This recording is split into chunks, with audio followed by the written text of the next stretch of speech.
بسم الله الرحمن الرحيم ورحمة الله وبركاته. إن الحمد لله نحمده ونستعينه ونستغفره ونعوذ بالله من شرور أنفسنا ومن يهده الله فلا مضل له ولا هادي له.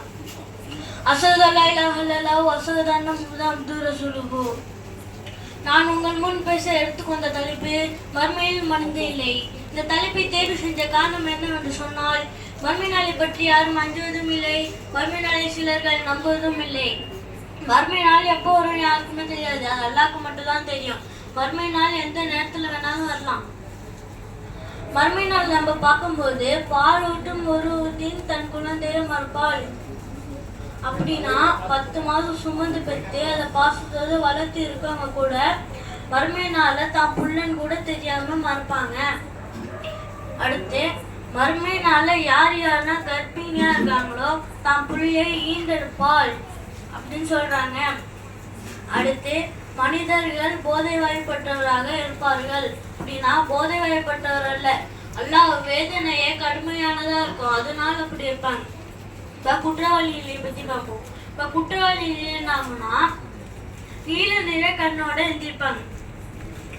இப்போ மறுமை நாள் சூர் ஊதி எந்திரிச்சாங்க, எல்லாம் அடையாளத்தை கொடுக்குறாங்க. குற்றம் செஞ்சாங்க, இம்மை வாழ்க்கையில குற்றம் செஞ்சாங்க அப்படின்னு அடையாளத்தை கொடுக்குறான் அப்படின்னு 20 அத்தியாயத்துல 102வது வசனத்துல சொல்றோம். அடுத்து காஃபியோட நிலையை பத்தி பார்ப்போம். இப்போ காஃபியோட நிலை என்ன ஆகும்னா முகத்தால நடந்து வருவாங்க. இப்போ நம்ம சாதாரணமா இம்மை வாழ்க்கையில 2 காலால நடந்து வரோம். இப்போ காஃபியோட யாருன்னா அல்லாஹ்க்கு அஞ்சாம இணை வைக்கிறாங்க.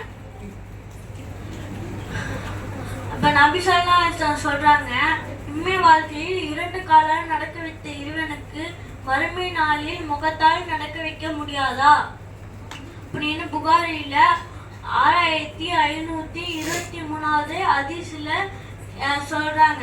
இப்ப அல்லாஹ்க்கு எதுவுமே கடினமே இல்லை, எல்லாமே ஈஸி தான். அடுத்து நல்ல நிலையை பத்தி பார்ப்போம். இப்போ நல்ல நிலை என்ன ஆகும்னா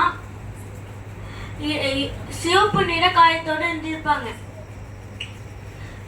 இப்போ நம்ம பொதுக்கூட்டம் மாநாடு அதுமாரி போகும்போது சில எதிர்ப்புனா இருக்கும், அதனால நமக்கு காயம்படும். இப்போ நம்ம இம்மை வாழ்க்கையில அது ஆறிடும். இப்போ மறுமை நாள் எந்திக்கும் போது சிவப்பு நிற காயத்தோட அந்தந்த இடத்துல இருக்கும்.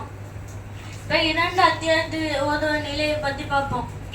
இப்போ 2 அத்தியாயத்து ஓதுவ நிலை என்னன்னா ஆயுள் பக்கராவும் ஆலை எம்பிரானும்.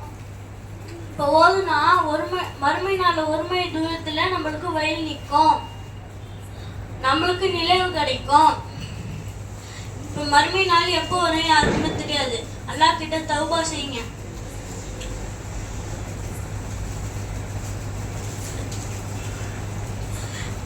இப்போ உயர்ந்த சொர்க்கமான ஜன்னத்துல் ஃபிர்தௌஸ் சொர்க்கத்துக்கு போமாக துவா செய்கிறேன். இன்ஷா அல்லாஹ் இதோட நிறைவு